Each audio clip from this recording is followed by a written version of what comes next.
Friday night, Jack Devnarine is live in conversation with an iconic South African personality who shares the true stories that shaped their remarkable lives. Join us for reality radio as real as it gets. From 6 p.m. to 7 p.m. every Friday night, only on 919.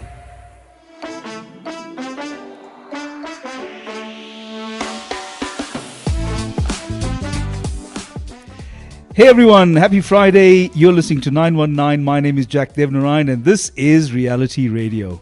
It's as real as it gets. Every Friday night from 6 p.m. to 7 p.m.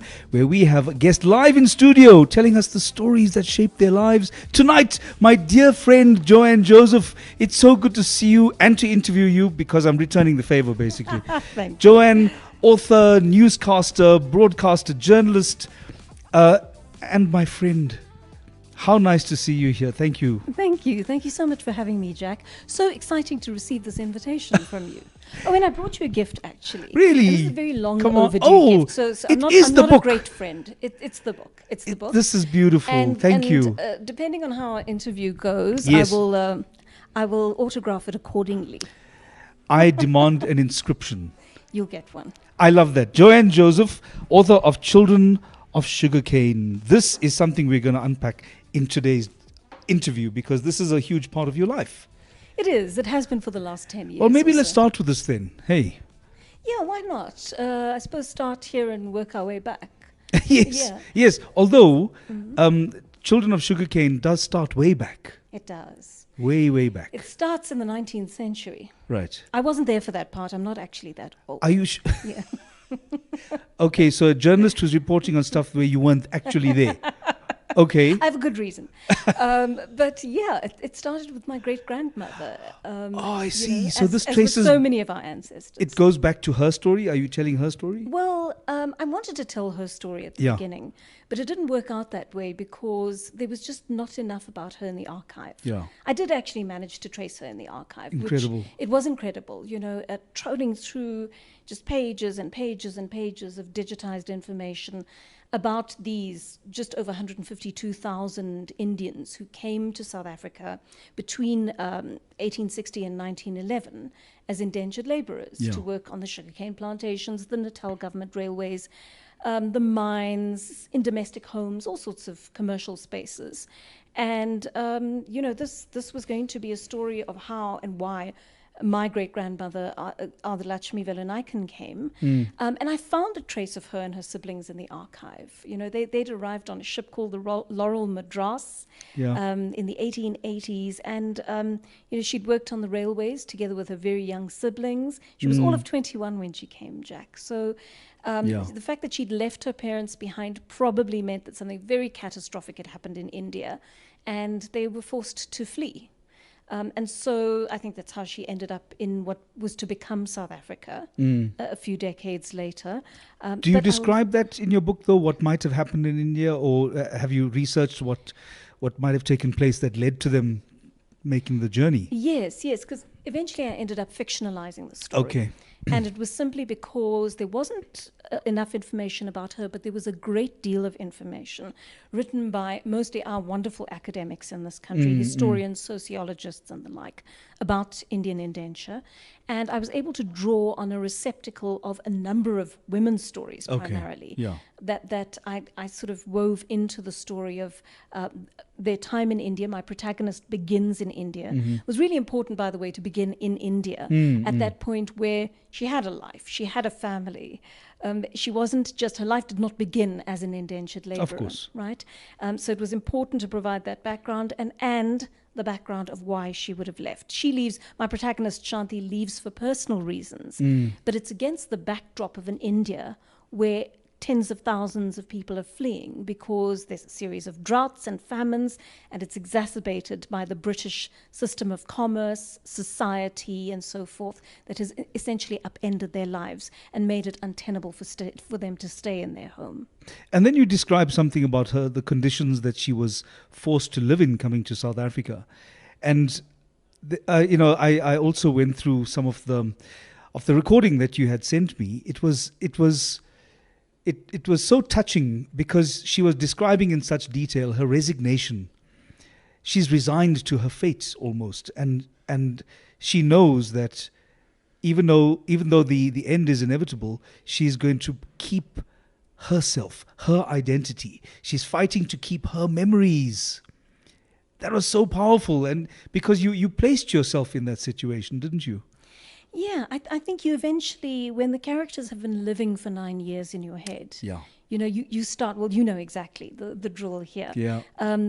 They become so real to you. You hear their voices, you hear their stories become so alive, and so real to you. And the idea that this uprooting, I mean, migration is a huge thing that continues around the world Yeah. right now. But we can imagine for so many people, for so many millions of people fleeing their homes, they're doing it to escape something horrific. They love their homes and they Yeah. want to stay in their homes. But the situation in their homes is just not conducive to a decent life. Yeah. It may not be conducive to any kind of life.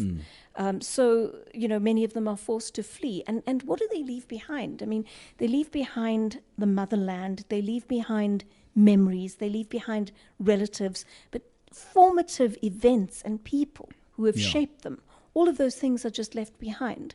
And if you can very likely never go back to those things, you can never return to them, what does it mean for you? That was a one-way ticket, right? Yeah, for many people it was. 3/4 of the people who came to colonial Natal Yeah. did not go back. They stayed. What was it like going through the documentation that recorded people's lives? Each page would have been describing someone, a person and their history, their identity. That must have been incredible. That was somebody's great grandfather. Yeah, it's it's the great grandfather of someone who likely doesn't know it's his or her Exactly or their that. great grandfather. Exactly. And you get the sense that, I mean, Ashwin Desai and Ghulam Vaid for me are two of the most important writers in this area. Yeah. Because they've taken that very academic, sometimes clinical history, and they've infused so much humanity into it. And their book, Inside Indian Indenture, meant so much to me because of that.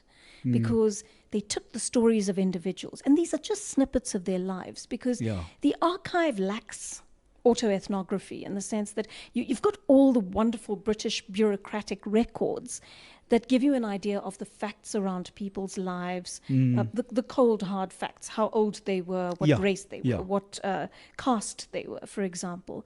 But it doesn't tell you the individual stories of those people. And that's what Ashwin and Ghulam have done a great job of doing. They've gone and they've excavated that. Yeah. And they have found those individual stories. And even if you only zoom into those lives for one small portion of what was probably a very interesting and difficult life, Yeah. you at least see a snapshot of that person, which just makes the experience of indenture so much more human and worthwhile. They really put a lot of effort into that. I have that book as well, and what I liked about it was how they turned the research of these people and their lives into everyday events. Yes. They actually made it relatable in that way, and it became so much more accessible. I think so. I think they've done a great job of it. And Uma Depilia Mestre is also brilliant academic. Also produced this book, From Cane Fields to Freedom. And there you have the actual pictures of people. It's a pictorial account. Yeah. And to come face to face with them and to touch history via those pictures or via Ashwin and Ghulam's words is pretty incredible. It's kind of time travel. Why was this book so important to you? Do you mean writing this book? Or Writing this Indian book Indenture? at this point in your life, you needed to do it. It became an obsession. I remember when you were doing it. Oh, do you? Yeah. Because and you were consumed by the research. It was also exciting you to the point that suddenly you just committed yourself to this path, and nothing else mattered, is what I remember of that time. So it became important, not just because it was a great grandmother's story. Obviously it was that, but it was also because it became important to you at that point in your life. Why is that? It was important not only because it was my great grandmother's story, but largely because it was my daughter's story. And that for me has been the focus of the entire book. That it took me 40 odd years to come to a greater sense of identity and history, and to locate me in a stronger way in South Africa, as a South African of Indian descent. Yeah. And I wanted my daughter to have that gift a little earlier on in her life. Yeah. It's in telling these stories that we locate and identify ourselves. We're talking to Joanne Joseph, my dear friend, author, journalist, presenter, coach. We're going to take a short break and we will be back in a few minutes. This is Reality Radio. Don't go anywhere. Reality Radio, as real as it gets. Only on 919. 919 has signed a code of conduct that is enforced by the Broadcasting Complaints Commission of South Africa. Under the code, we are committed to giving news that is accurate, comment that is fair, programming that is not harmful to children and that does not amount to hate speech, or the description of gratuitous violence or explicit sex. If you think we're not living up to that code, you can inform the BCCSA. Direct any complaints in writing to the Broadcasting Complaints Commission of South Africa to PO Box 412-365, Craig Hall 2024. Or email the BCCSA at napsa.co.za. For more information, visit the bccsa.co.za. We all love a good story. Stories of love and life. Stories that entertain and inspire. And the best stories are the ones that happen to be true. Every Friday night, Jack Devnerine is live in conversation with an iconic South African personality who shares the true stories that shape their remarkable lives. Join us for Reality Radio, as real as it gets. From 6 p.m. to 7 p.m. every Friday night, only on 919.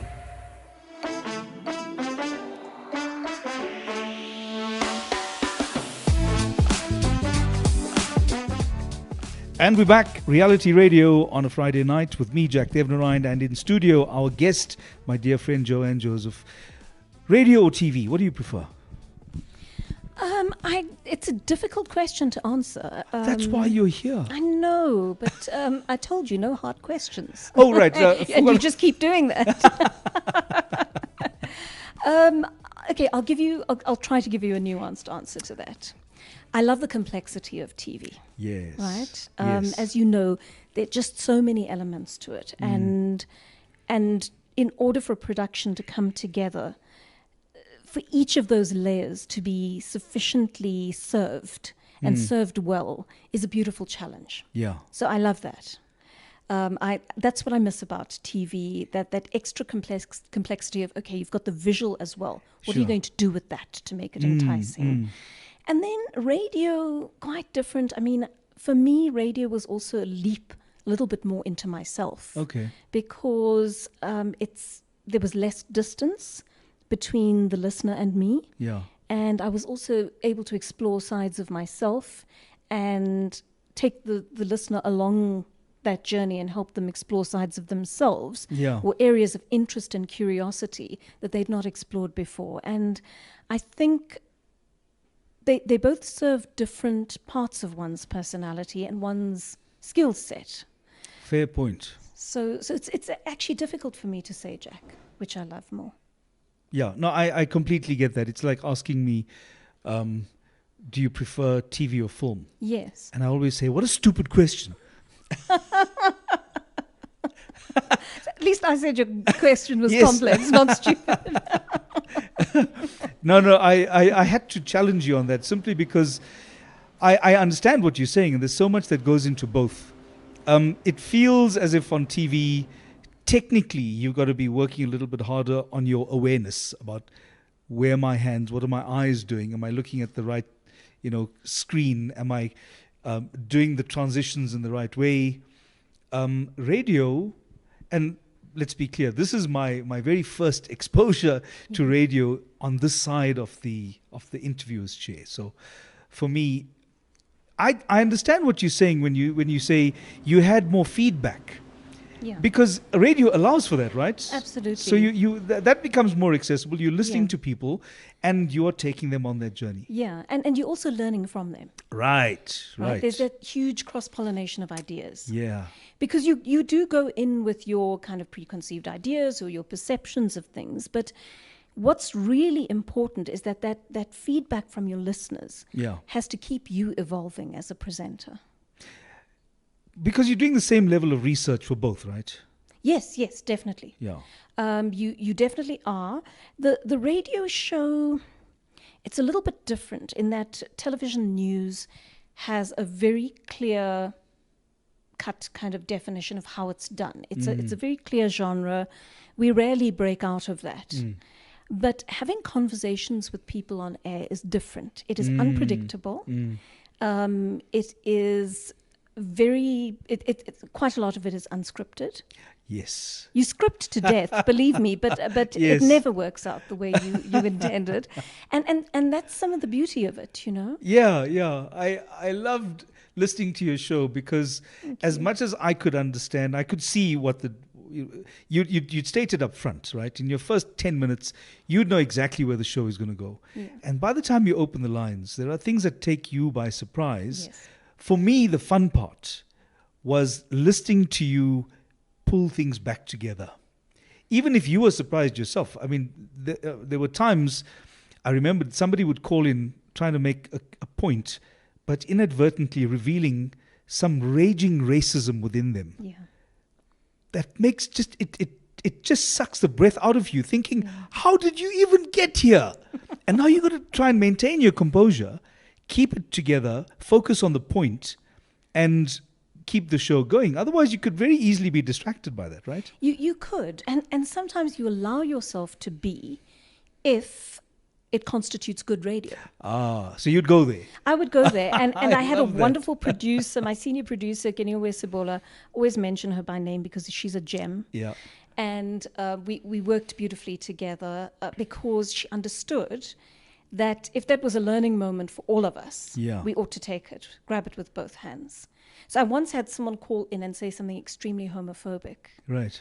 And we had an interview lined up, and we just politely said to our very accommodating guest, please just give us a couple of minutes. We need to explore something on air. That is incredible. Yeah, and we did, because, look, these are real people having real thoughts. Yeah. You're in a fairly influential position. Oh, yeah. Huge. If you've got a moment to be able to just sit and dissect something for a moment, in and among all the breaking news you're doing and all the hard news content, you know, where a moment of humanity can come through, and you can convince someone that this great constitution that so values equality is not just a piece of paper, and it means that it's got to translate to real life. Yeah. Take that opportunity. We tried our best to do that. Yeah. I believe you And did. Thank you. Because you don't always know that you get it right. Sometimes you don't, of course. No, of course. So you'd allow yourself to go there, which is a very brave thing to do. Because firstly, you are saying that there are things that I'm willing to learn. I'm listening. Yeah. I'm using time on my show in order to engage with you, because this is an exchange, right? Yes, yeah. It cannot be that sort of top-down God complex approach. No. And it used to be that. Yeah, Back yeah, in the day, exactly. right? It It did. used to be. It did, and I think radio. Just think of the format in itself. I mean, people. You're essentially doing TV and radio here, right? Yeah, yeah. But I mean, I was mostly talking to people listening in their cars on the way to places. Of course, you yeah. know, and they've had a long, hard day, and you're actually tapping into a part of them that's fairly emotional after what they've been through over the course of a day. Yeah. Some people have had a great day. Some people have had a horrible day. Some people have been fired that day. Some people have a sick child at home. Yeah, some, or they've lost you know, something some dear people to in the them. middle of a divorce or whatever, Right. right? And you're talking to people who are just experiencing some of the worst things that are happening in the country right now, in Yeah. the world. And how do you talk to them, to their souls, instead of just deliver news and information to them? The thing is, you take that on faith, though, because often somebody will call in about something that's really irritating them. It's at top of mind for them. It's motivating their angry behavior. You know, it's manifesting as anger. Yeah. But you don't respond to that anger straight away. You'll always give them a chance, and by the time they've ventilated it, you arrive at the thing that's driving it. And that, for me, is what's important about a real presenter. That's your strength, I think, because it's very easy to be distracted by, why is this person angry at me? Stop shouting at me, get off the air. Yeah.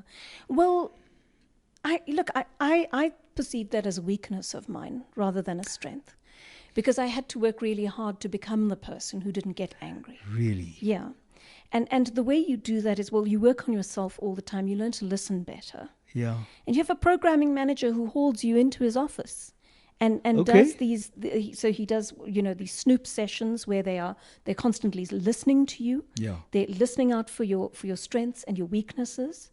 And they're constantly helping you to improve if you have a good programming manager. There aren't many left in the country.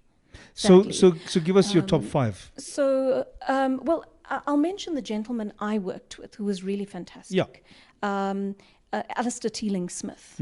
And he was very influential in my radio career, because one of the first things he told me, and I tell the story repeatedly, but it bears repeating not just for presenters, but for every human being walking the face of the earth. He said to me, people are going to dislike you for all sorts of reasons. Yeah. They'll dislike you because you're a woman, because you're a black woman of Indian descent, because you wear your sunglasses on your head. Right. That was the example that he gave me. And he said, you have got to have a sense of self and a sense of integrity in terms of what you are presenting on air that is strong enough to withstand the hatred that you will get for whatever reason. And, where you're at fault, you admit that and you try and fix that. But you have to understand, as a woman, people will not like you. As a woman of color, people will have a prejudice. A woman of color with an opinion. Yes. and that's been, particularly I think for women of Indian descent, it's been very difficult for us to break out of that stereotype of being the demure, subservient, passive resistance stereotype. Yeah. Right? That has also traveled through centuries. Why do we have such a big mouth? Yeah. I think some people are really uncomfortable with that. And they were. There was a caller who phoned in at some stage and asked my producer, why isn't Joanne sweeter on air? I liked her the other day when she was sweet. And because that's my picture of you as an Indian woman. Yes. So I think we're all walking around with these preconceived ideas about one another. Yes. In real life and on air and everywhere else. And those need to be broken down. So that was really valuable. Once I went in expecting to be disliked, it made it so much easier for me to say what I thought, to debate the way I wanted, and to take the abuse afterwards, if needs be, even though it wasn't pleasant, to be able to withstand it. So to stand in your integrity and to believe in the story or the subject that you're dealing with, right? Yes. And also not to be so unmoving that your opinion can't be changed on something. Right. If the evidence or argument that is being presented by anyone proves to be stronger than yours, don't be so proud that you won't accept that this is an opportunity for you to learn something and for your thinking around it. Well, you see, this now would be a challenge for me. I would need to learn that skill. Everyone has to learn that absolutely, skill, absolutely. See, but now that you are here watching my nascent steps into the world of radio, you're going to tell me, Jack, you really need to listen more. Jack, you think you're right all the time. You need to stop this chauvinistic behavior of yours. You're going to tell me this. My husband still says those things to me all the time, so I'm not convinced I've actually got it right. I love that. But I love the fact that you were getting the sessions where you were being reviewed, right? Yes. So what was the memorable comments about your one strength and one weakness? One of my weaknesses initially was actually to not to lose my temper in a huge way on air, but to get irascible. Okay. To become irascible on air, to get irritated. And actually, you've got to hear people out before you get irritated. Okay. So that's something that I'm still learning. But, a big part of that learning started to happen in radio. And, one of the things I think I was fairly good at was breaking news. So I was complimented for the way I could do that. Yes, and I've heard you do both. When you did break news, I thought, okay, this is important. And when you got a little bit irritated, I thought, you should be more irritated. Yeah. And we'll be back with Joanne Joseph, my dear friend, author. We'll talk a little bit more about the book, but more to come about your life and career as a journalist and as a coach. Still to come on Reality Radio. See you just now. The Feel Good Drive with Nicole De Marketing Silva. manager of Sunshine Tour, BC Mchali, business deals. Do you do that stuff? Everything is mixed. You can't try and disassociate yourself from any part of the business or any type of the work. When I joined the tour, it was strictly marketing. Your role isn't solely as a marketing manager. You're a client services director. You are a commercial manager. You're doing so much and almost about convincing people, convincing them to be a part of the Sunshine Tour. And then once they are, convincing them that it was the right decision, continually throughout the process, throughout the partnership. Every day I'm hustling. Monday to Friday, 3 to 6 p.m. only on 919. We all love a good story. Stories of love and life. Stories that entertain and inspire. And the best stories are the ones that happen to be true. Every Friday night, Jack Devnerine is live in conversation with an iconic South African personality who shares the true stories that shape their remarkable lives. Join us for Reality Radio, as real as it gets. From 6 p.m. to 7 p.m. every Friday night, only on 919. Reality Radio, as real as it gets.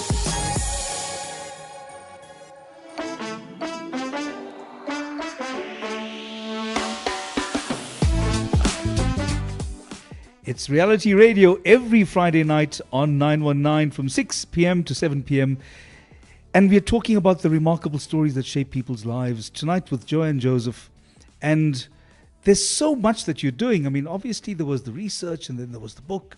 There was the journalism. I'd love to, I want to tackle the journalism thing because so much of your work as a coach comes from your work as journalist presenter. So what was your journey into that, journalism presenting?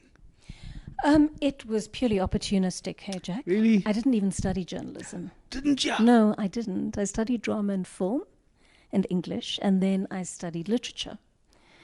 And I had two very forbearing and deeply loyal parents who said to me, okay, if this is what you want to do, if it's what makes you happy, then you must do it.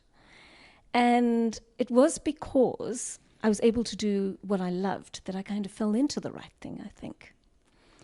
Because I had not intended to be in journalism at all. I cannot believe that. I thought you were just hardcore, cold-blooded journalist. No, certainly not.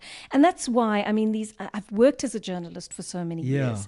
And I've developed the skills. And, okay, I've done the courses along the way and that sort of thing. But the foray into the book and certain other things I'm doing now are sort of a return to what I initially hoped to do, which is, I think I'm a little more of a creative person.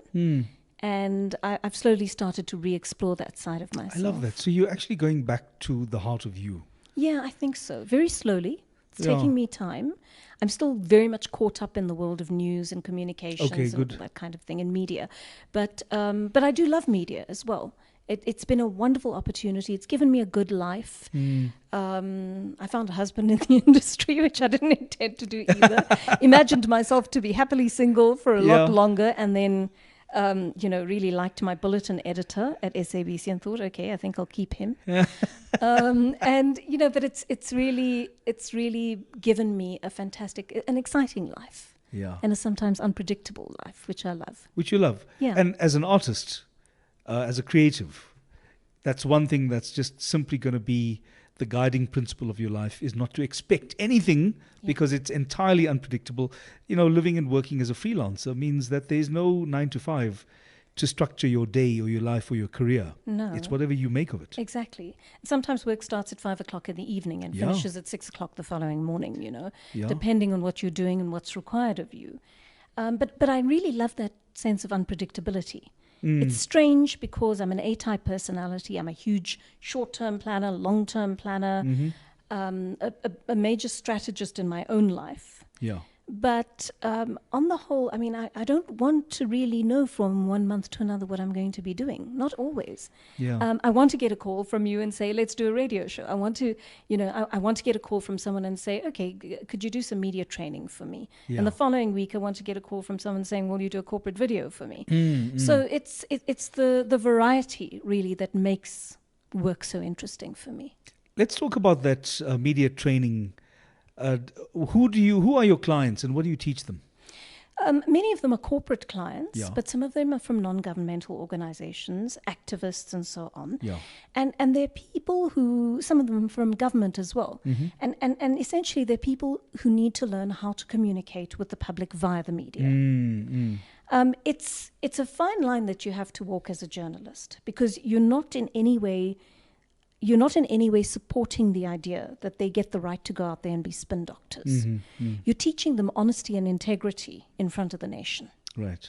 And that's the thrust that I go in with, that you go in transparently. Yeah. You tell the truth at all times. If you've made a mistake, you apologize. But a lot of the work, Jack, is, this is the fascinating thing about media training. People think it's mostly about how you sit in front of camera, what you wear, what makeup you put on and that kind of thing. But it's really work that goes to the heart of who people are. It's culture specific.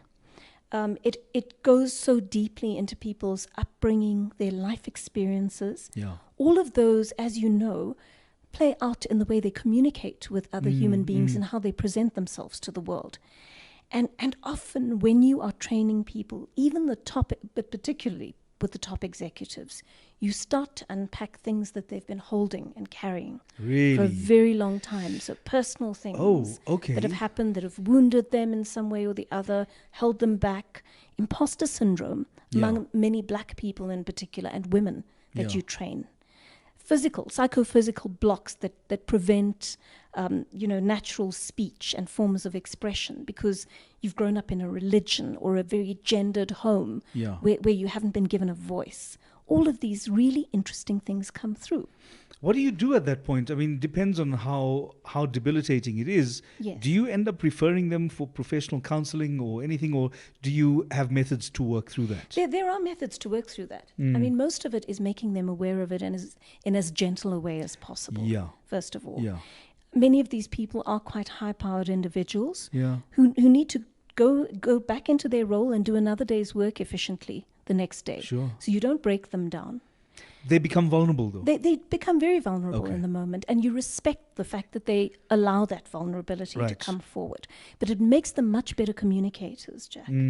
So, once they're able to tap into things that are potentially holding them back, either physically with the voice and the body or mentally, then they're able to surpass those things, and you build a kind of confidence in them that makes them better communicators in the long run.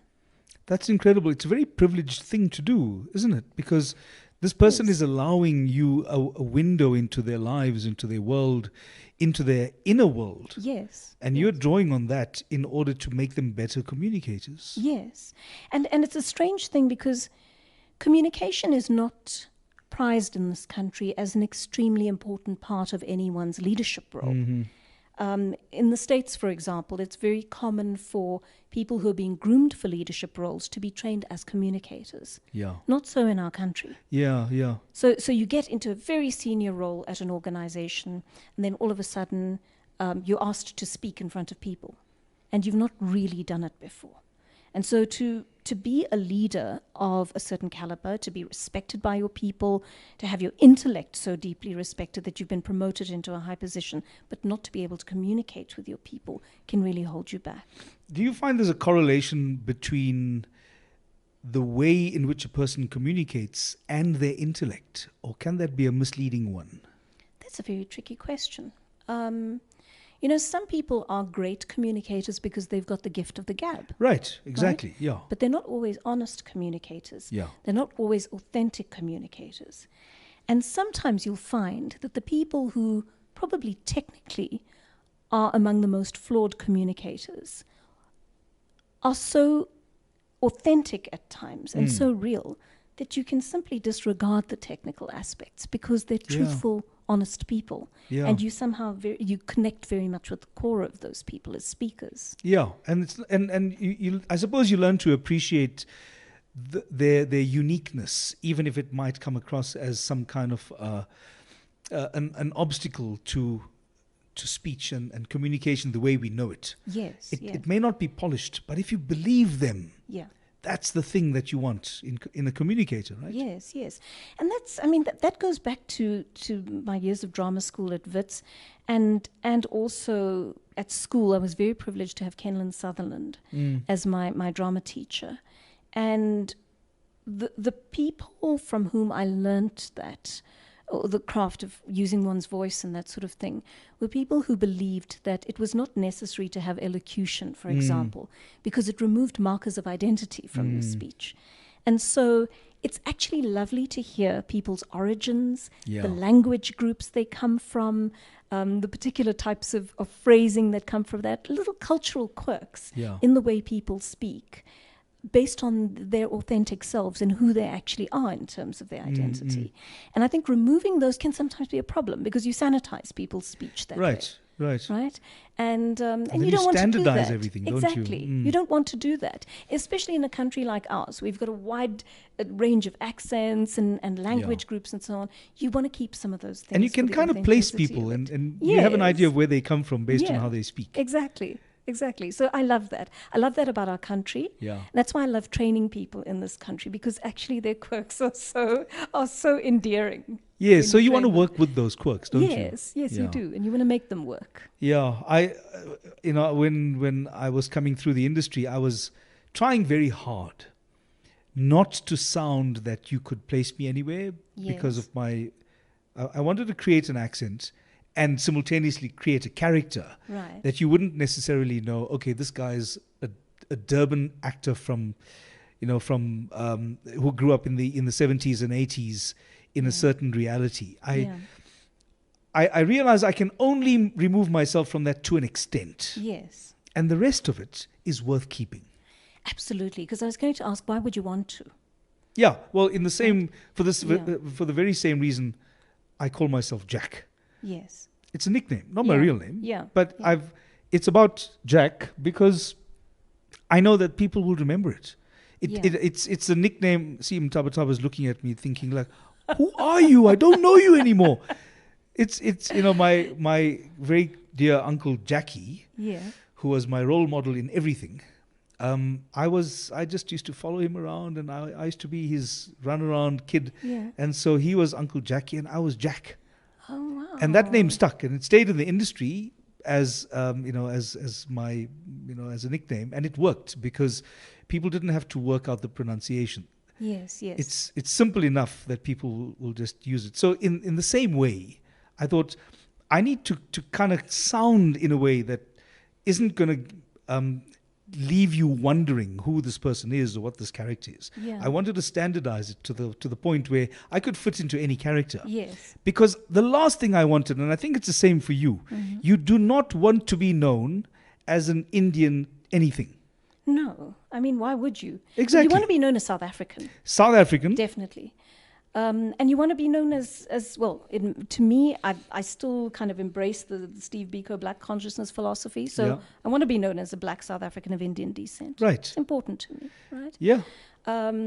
But I'm not primarily Indian in the way one understands a stereotypical person from India to be. Yeah. Right?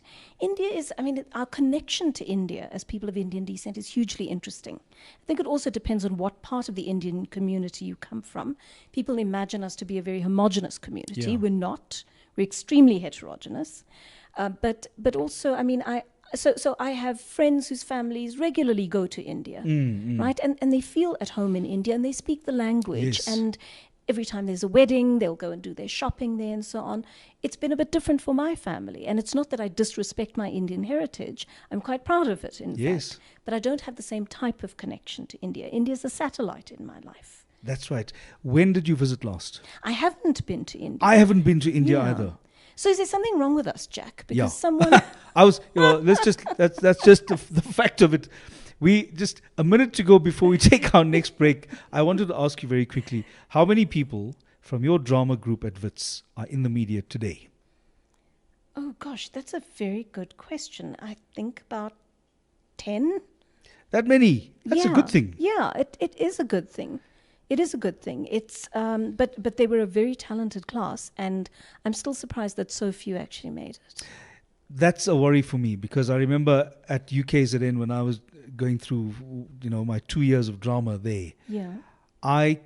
apart from my dear friend Leander Reddy, Yes. I cannot think of a single other person who is involved in drama now, or film, TV, production, theatre, or just Yes. the media generally. I think Yeah. that's a huge loss. They were all incredible people, and I Yeah. wished I wanted to share my friends with the world. Yeah. But for now, I can only share Joanne Joseph, because it's reality radio. And we're going to take a break right now. We'll be back in a minute, talking to Joanne about her incredible work, sharing the stories that shaped her life. Reality radio, as real as it gets. Only on 919. 919 has signed a code of conduct that is enforced by the Broadcasting Complaints Commission of South Africa. Under the code, we are committed to giving news that is accurate, comment that is fair, programming that is not harmful to children and that does not amount to hate speech or the description of gratuitous violence or explicit sex. If you think we're not living up to that code, you can inform the BCCSA. Direct any complaints in writing to the Broadcasting Complaints Commission of South Africa to PO Box 412-365, Craig Hall 2024, or email the BCCSA at napsa.co.za. For more information, visit the bccsa.co.za. We all love a good story. Stories of love and life. Stories that entertain and inspire. And the best stories are the ones that happen to be true. Every Friday night, Jack Devnerine is live in conversation with an iconic South African personality who shares the true stories that shape their remarkable lives. Join us for reality radio, as real as it gets. From 6 p.m. to 7 p.m. every Friday night, only on 919.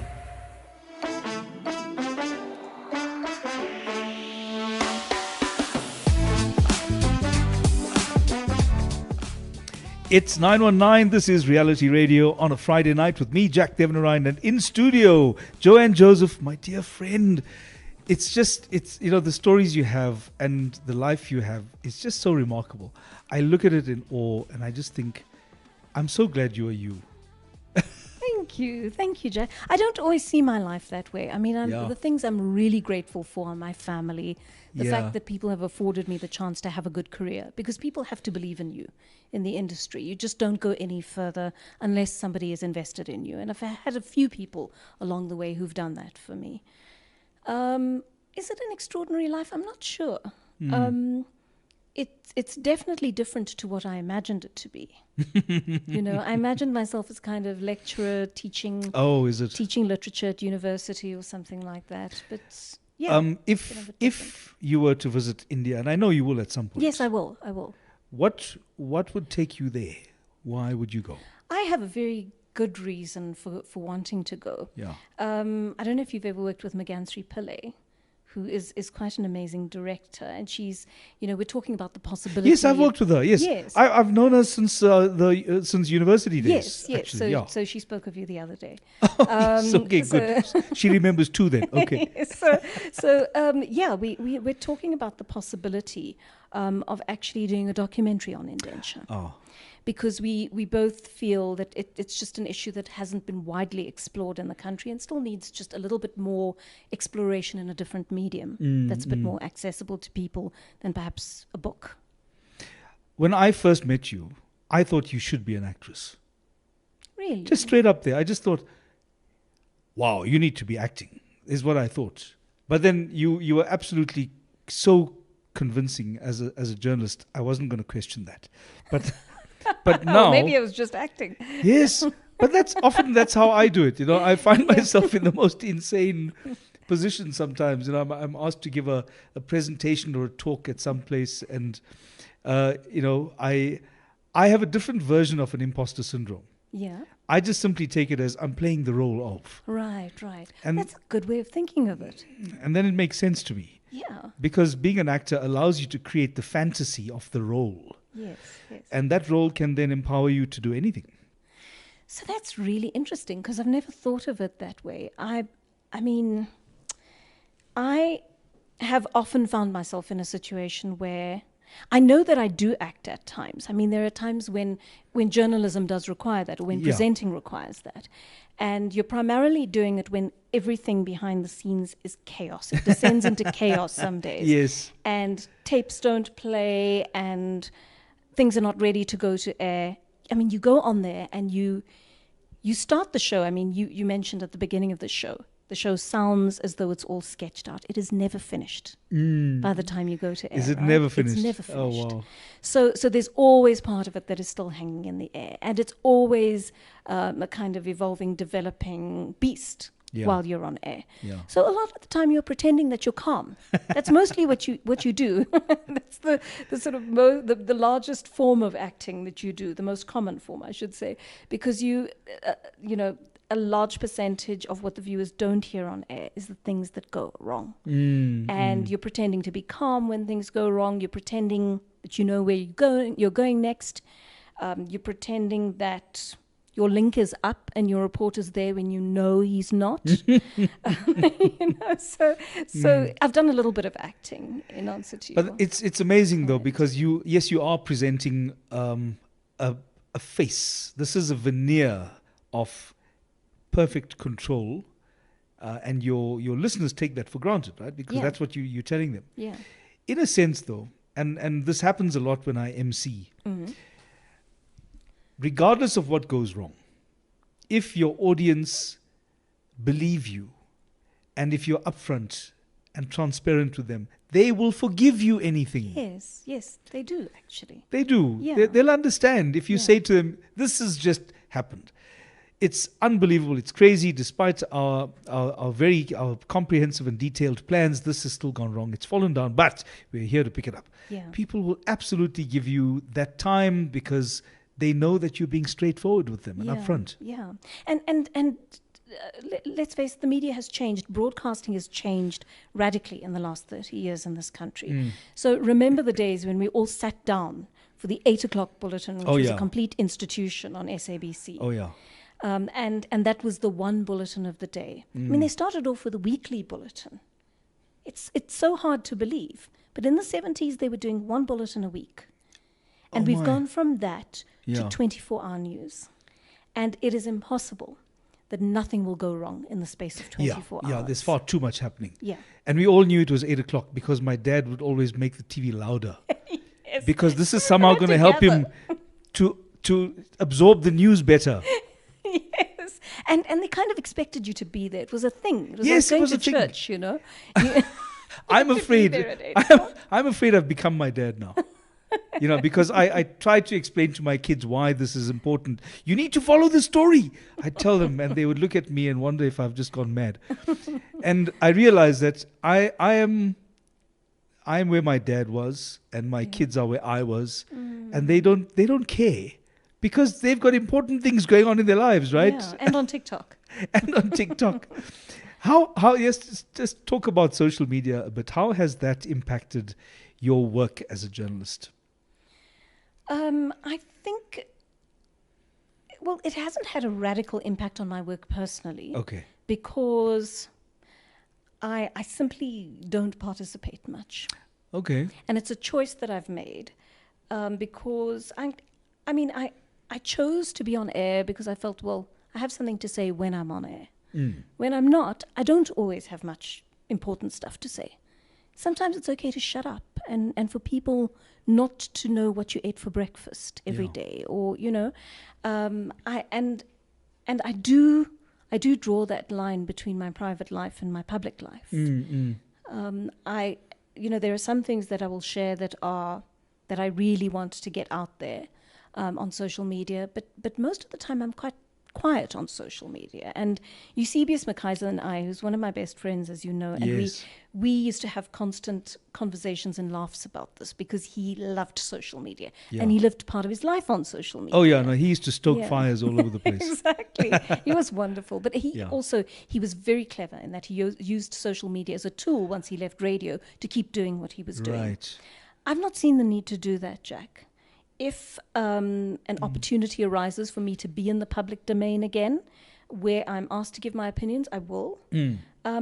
Social media is not a big part of my life because I don't want it to be. It's not important to me. Yeah. I know it's important to a lot of other people, and a lot of people get employed at television channels and radio stations these days because people think they will bring the huge following they have on social media. It doesn't always happen that way.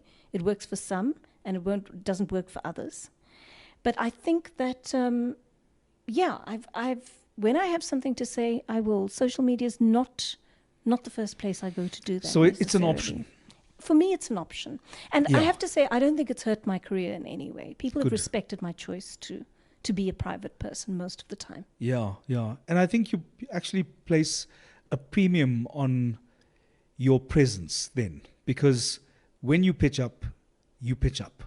And you're not going to be sharing ideas, thoughts, impressions and emotions on social media for the world to criticize and comment on, because you reserve all that for your private space. Yeah, I do. And it's a quite an interesting thing that you say that, people put a premium on that. I don't know if they do. Perhaps most people see me as too quiet on social media for a media person. But I don't feel that I have to fit in with anybody's perception of where I speak or what platform I use. When I have something to say, I'll find the right space in which to say it, and I will say it. Yeah. And that's not to say that I'm not irritated by certain things I see in the media right Sure. now. I'm worried about the state of journalism in the country.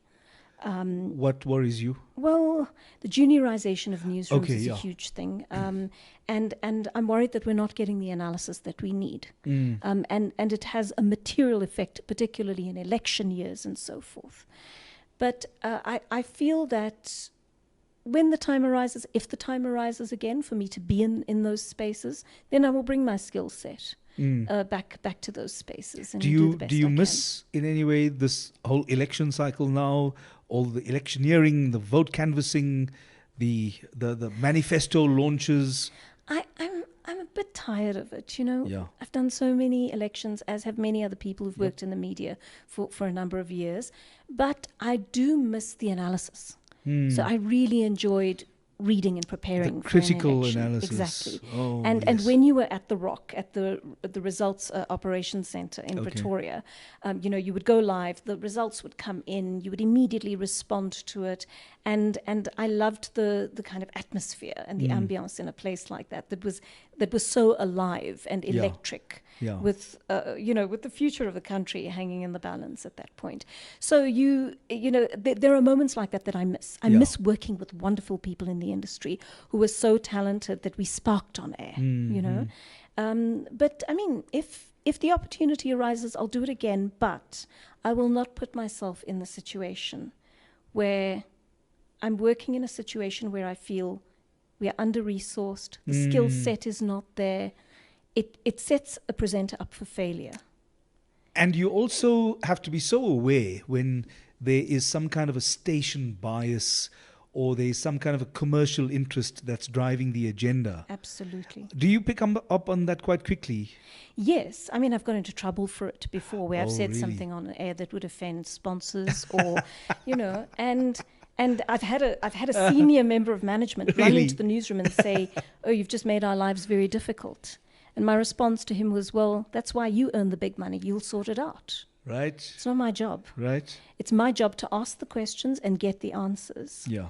And not to be affiliated with the advertisers or the government or Labour or whomever it is. I'm asking questions. I need to be able to ask those questions from a position of integrity and neutrality. And that was really important to me. Do we have enough of those platforms, completely impartial, unbiased, absolutely married to critical analysis? The way I remember Eusebius very much wanted that. Yeah. To be able to have a platform for his own voice, Yes. to voice his own opinions, Yeah. and they were informed opinions. They were deeply informed opinions. They were Yes. informed by reading, consumption of really in-depth information in a very critical way. Look, I don't want to pretend that we work objectively. None of us does. We all bring our subjectivities and our bias to Okay, whatever we're yeah. doing. But it is possible to apply fairness at all times as journalists. And that is the most important thing to do. So the world that you think you're going to leave to your daughter, with all the skills that you have and the journey that your life has taken you on up to this point, what is it that you hope for her? I hope that, and this is, I'm going to steal her school's wording around this. I hope that in whatever she chooses to do, she is able to live a life of significance in one way or another. And that means whether she chooses to be someone who rescues horses for a living because she loves animals, or if she chooses to be a lawyer, or if she chooses to be unmarried, or have a host of children, whatever she chooses, I really want her to be happy with those choices. Yeah. And I don't want them to be my choices for her. My final question is, when you decided to embark on a course of study that included speech and drama, were your parents suitably disappointed in you? They are such bad Indian parents, those two. Shay, my dad is late as of August last year, but they're such outliers. They have been such outliers in that we come from a very creative family. My dad had done a lot of protest theatre, and wonderful. So it's a family that appreciates arts and culture. So when I said I wanted to study drama and my brother wanted to study music, they were more than happy for us. And at least they weren't wondering, I wonder where this came from in our child. It makes complete sense. They probably realized it was their fault. Absolutely, and so they should take responsibility. Yes, but thankfully, I mean, it shaped our lives, being able to make those choices for ourselves. And that's been a huge thing with me. I've tried to give my daughter as much exposure to everything as possible so that she can make the choice for herself and not have an overbearing parent to tell her what to do. And with that, we give thanks to our own parents. Indeed. Thank you, Joanne. It's been amazing. Thank you for the gift. Oh, pleasure, Jack. I will inscribe it for you shortly. Yes, I hope you do. Thanks for joining us, everybody. This has been Reality Radio with me, Jack Devnarayan, and our guest, Joanne Joseph. We'll see you again next Friday night on 919 from 6 p.m. to 7 p.m. Join us then.